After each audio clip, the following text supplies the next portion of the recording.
Forget everything you think you know about the European car market. Erase the images of sleek German sedans dominating the Autobahn, of chic French city cars navigating Parisian streets, and of high-tech Teslas silently gliding through Scandinavian cities. A revolution is happening right now, a silent coup staged not in the polished boardrooms of Stuttgart and Munich, but on the forecourts and in the driveways of millions of ordinary people. The sales charts for 2025 are out, and they don't just tell a story of winners and losers.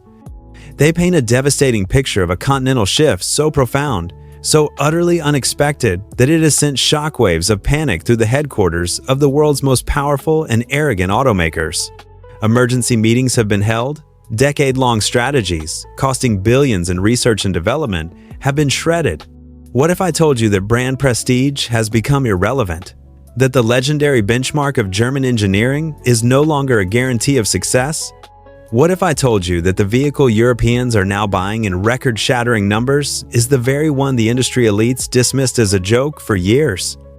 And that the key to market domination in 2025 wasn't cutting-edge technology or luxurious appointments, but something far more fundamental, something the industry forgot how to provide?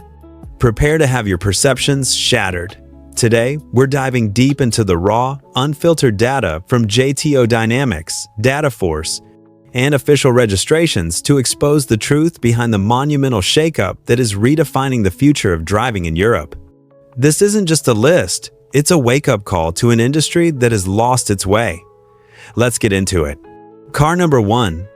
The Ghost at the Feast. Opel Vauxhall Corsa. Here's a car many thought was dead and buried. The Opel or Vauxhall Corsa? Yet here it is. A ghost at the feast, snatching the number 6 spot with a very solid 171,000 sales. How has this relic from another era staged such a comeback? By being the last man standing in the affordable car segment. The Corsa's success is brutally simple. It is cheap and it is available. With a starting price of 19,000 euros, it's one of the very few new cars from a legacy European brand that normal people can still afford. It isn't exciting, it isn't innovative, and it isn't particularly good. But it exists, it's in stock, and it gets the job done. In the 2025 market, that is enough. However, the sales data reveals a hollow victory. A massive 61% of Corsa buyers are fleet and rental companies. These are not cars chosen by discerning private buyers. They are bought in bulk by businesses looking for the absolute cheapest option with predictable running costs. It is volume without enthusiasm, sales without satisfaction. Meanwhile, the electric Corsa A, built on the aging ECMP platform, is a complete failure. With a real-world winter range barely scratching 220 kilometers and painfully slow 50 kilowatts maximum charging speeds, it's a technological dinosaur compared to newer EVs. Yet it carries a ludicrous 35,000 euros price tag. The Corsa is a champion without a fan base. Car number 2, the wounded champion, Volkswagen T-Roc. If the Golf story is a tragedy, the tale of its SUV sibling, the Volkswagen T-Roc, is a slow, painful disaster unfolding in plain sight. Landing at number 10 with 142,000 units sold, this figure masks a deep crisis. Sales are in a nosedive, down a whopping 18% from last year. The T-Roc was supposed to be VW's invincible champion in the hugely profitable compact SUV segment, but buyers are abandoning it. The reason? Its reputation for reliability is in tatters. Word has spread like wildfire across owner forums and social media about the systemic problems plaguing the widely used 1.5 TSI Evo engine. This engine, packed with complex technology like a variable turbine geometry (VTG), turbo and cylinder deactivation to meet emissions targets, has become a source of owner nightmares. We're talking about serious mechanical flaws, the cylinder deactivation system causing a kangarooing effect at low speeds, excessive oil consumption, and, most critically, premature water pump failures that can lead to catastrophic engine damage if not caught in time. What's truly revealing is that despite these well-documented problems, it still made the top 10. This tells you everything you need to know about the sheer, unstoppable size of the compact SUV market. Consumers are so desperate to buy a car with a high driving position and rugged looks that they are willing to overlook significant mechanical risks. VW is exploiting this, hiking the average price to 31,000 euros, a 4,000 euros increase in 3 years for the same flawed car. It's a dangerous game of extracting maximum profit from a declining and increasingly angry customer base, tarnishing the VW badge with every sale. Car number 3, the quiet survivor, Renault Clio. In a market obsessed with ever larger SUVs and the promise of an all-electric future, the humble Renault Clio is a quiet survivor. It takes the 9th spot with 148,000 sales, a defiant roar from the super mini segment that many analysts had written off as dead. How does it do it? By being defiantly, brilliantly sensible. In an era of overcomplication, the Clio's success comes from keeping it simple. Its key weapon is the innovative e-tech hybrid version, which now accounts for an incredible 68% of its sales. This isn't a mild hybrid, it's a full self-charging hybrid with a complex F1-inspired, clutchless dog-box transmission that can feel a little jerky at low speeds, but is incredibly efficient everywhere else. While its starting price of 23,000 euros isn't exactly cheap for a small car, buyers are doing the math. With real-world fuel consumption of just 3.8 liters per 100 kilometers, around 74 mpg, the total cost of ownership makes perfect sense in a world of volatile fuel prices. Crucially, Renault didn't fall into the same trap as Volkswagen. They resisted the urge to put everything behind a laggy touchscreen. The Clio has physical dials for the climate control, a solid-feeling interior, and technology that assists the driver rather than infuriating them. Sometimes, being boring is exactly what buyers want. However, the Clio is not immune to market forces. Sales are down 12% year-on-year as the entire B segment gets squeezed from below by budget brands and from above by the allure of compact SUVs. The Clio is hanging on, but for how much longer? Car number 4, the confusing victory, Volkswagen Tiguan. In the runner-up position on the official charts, we find another Volkswagen, the Tiguan, with a colossal 231,000 sales. On paper, a resounding victory. But this is not a market success. It's an accounting trick. A story of a brand so terrified of its own future that it had to manipulate the present. The new generation Tiguan is, by all accounts, a disaster on par with the Golf 8. VW doubled down on their anti-customer design philosophy, removing every last physical button and burying essential functions within the same buggy infotainment system. Online forums are ablaze with fury. Owners are returning their cars, declaring them unusable. So how on earth is it number 2? Here is VW's dark genius. They kept the old, much-loved previous generation Tiguan in production right through to June 2025. As the disastrous reviews for the new model flooded in, dealers were instructed to slash prices on the old one, offering discounts of up to 8,000 euros to clear the remaining inventory. The result was a stampede. Buyers, fully aware of the new model's digital nightmare, knowingly and deliberately bought the old one to avoid it. The 231,000 figure is a mashup of these two realities. Volkswagen destroyed its profit margins, collapsing the average price from 41,000 euros to just 34,000 euros, all to maintain the illusion of volume leadership. They're celebrating being number 2 while hemorrhaging money. Car number 5, the stylish gamble, Peugeot's ticking time bomb. Let's talk about a strategy that is both brilliantly successful and terrifyingly cynical. Let's talk about Peugeot. The French marque has 2 cars high on our list, and they both tell the same story. Seductive style sells even when it's hiding a catastrophic secret. First, at number 8, we have the Peugeot 208 Super Mini with 156,000 units. Further up, in a truly shocking 4th place, is its bigger sibling, the 2008 SUV with 201,000 units. How is this possible for cars built around an engine with a reputation so toxic it has spawned dedicated victim support groups online? The answer is showroom appeal. Peugeot has mastered the art of perceived quality. Their cars are stunning to look at. That aggressive design, the claw headlights, the futuristic 3D cockpit, it all seduces buyers.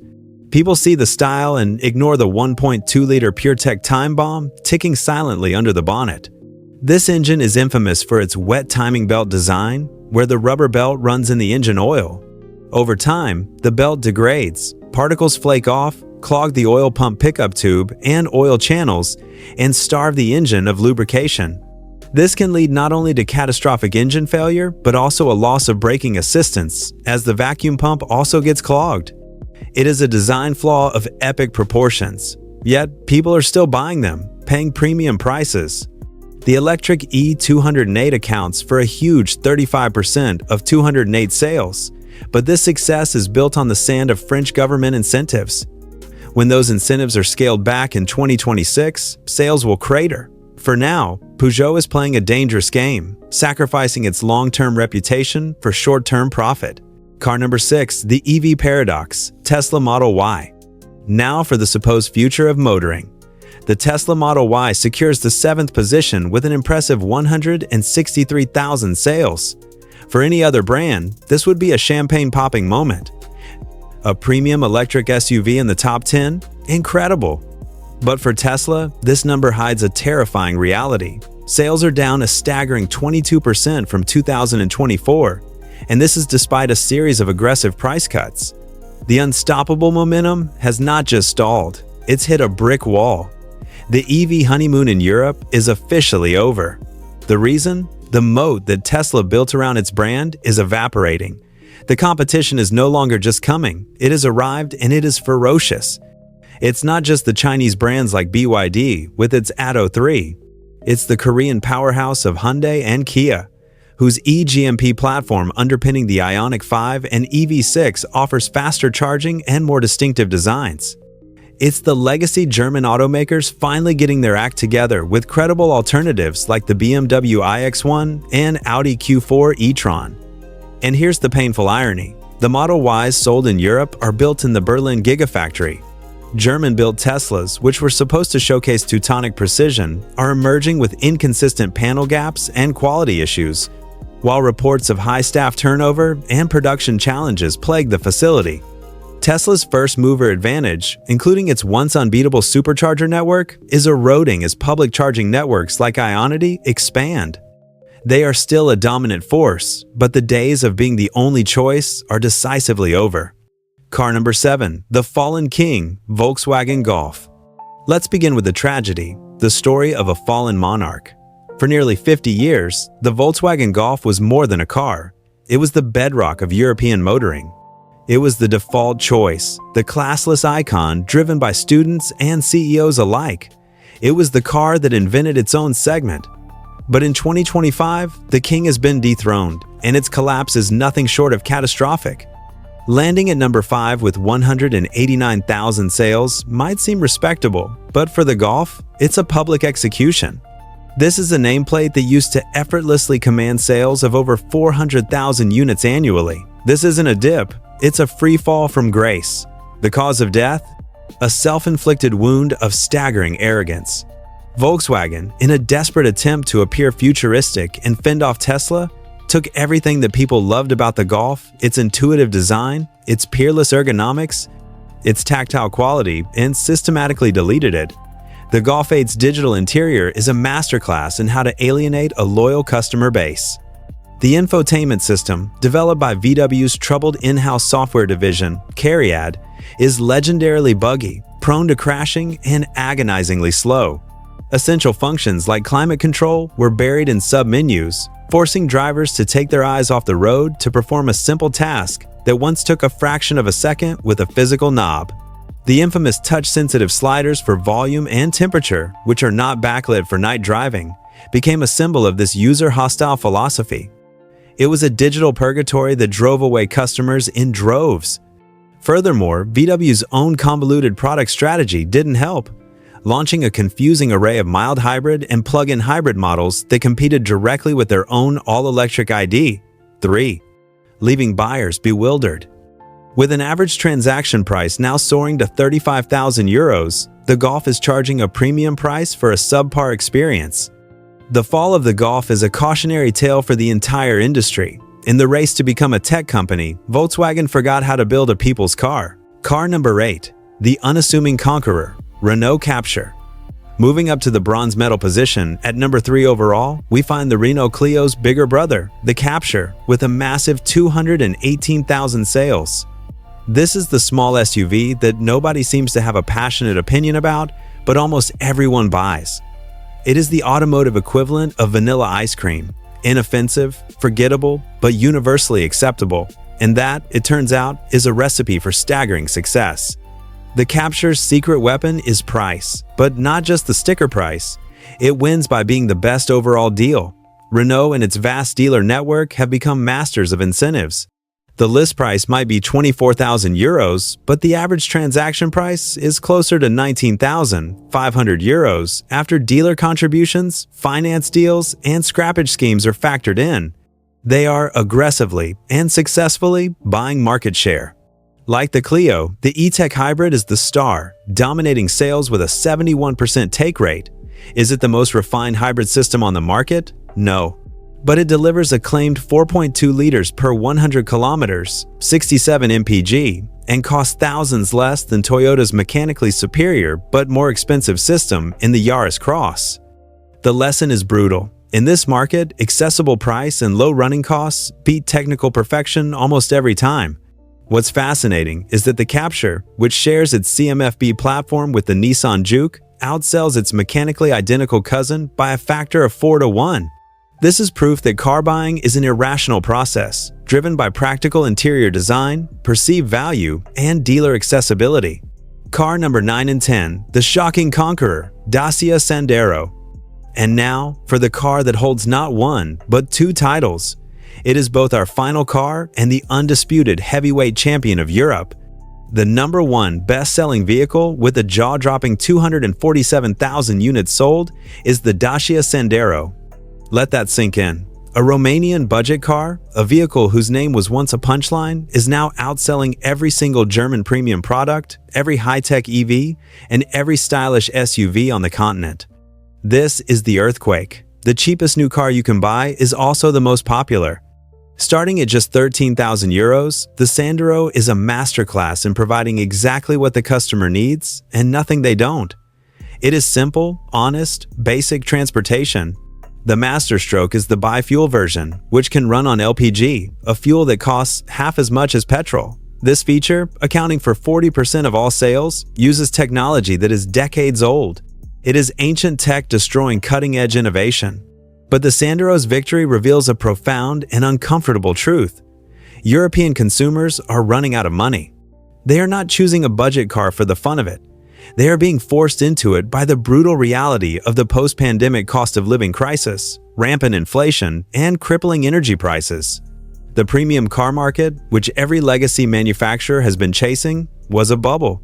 And in 2025, that bubble has violently popped. Dacia selling 250,000 Sanderos while BMW celebrates selling 50,000 3 Series tells you everything you need to know. The market is bifurcated into ultra-budget and ultra-luxury. The profitable middle ground is dead. This wasn't supposed to happen. Every major manufacturer bet the farm on premiumization, but wages didn't keep pace. The Sandero's success has thrown these multi-billion euro strategies into the garbage. They can't compete with Dacia's lean cost structure. The Chinese are watching with glee. The Dacia Sandero isn't just the number 1 car in Europe, it is the harbinger of a revolution. So there you have it. 10 cars that tell a story of an industry in crisis, completely disconnected from the economic reality of its customers. They spent billions developing 50,000 euros plus vehicles that the average person can no longer afford. They killed their affordable cars, assuming people would just pay more. Instead, people stopped buying, or they bought a Dacia. The triumph of the Sandero proves that premium is not winning. Financial reality is, technology for its own sake is not selling. Simplicity and value are. German engineering is no longer dominant by default. Smart, cost-effective Romanian transport is. The premium party is over. The age of austerity motoring has begun. Traditional manufacturers now face 2 impossible choices. Try to compete with Dacia on price, which is financially impossible given their cost structures, or abandon the volume market entirely and become irrelevant niche players. Meanwhile, Renault, who had the foresight to own and properly nurture Dacia, is laughing all the way to the bank. This data proves the automotive world has changed forever. The customer is finally fighting back, not with protests, but with their wallets. But this is just our analysis of the data. The real story is out there, on the roads, in your experiences. Have you owned any of these cars? Have you been burned by the PureTech engine? Have you test-driven the new Tiguan and run away screaming? Are you a proud Sandero owner who feels like you've hacked the system? Please, share your stories and your thoughts in the comments below. Your real-world experience is more valuable than any sales chart, and it helps strengthen our entire community of car enthusiasts and consumers. If this deep dive into the European car market brought you some value and gave you something to think about, we would be incredibly grateful if you could hit that like button and subscribe to the channel for more honest, no-nonsense automotive content. Don't forget to ring the notification bell so you never miss our next investigation. Thank you so much for your time and for joining us today. Drive safe, make smart choices, and we'll see you in the comments.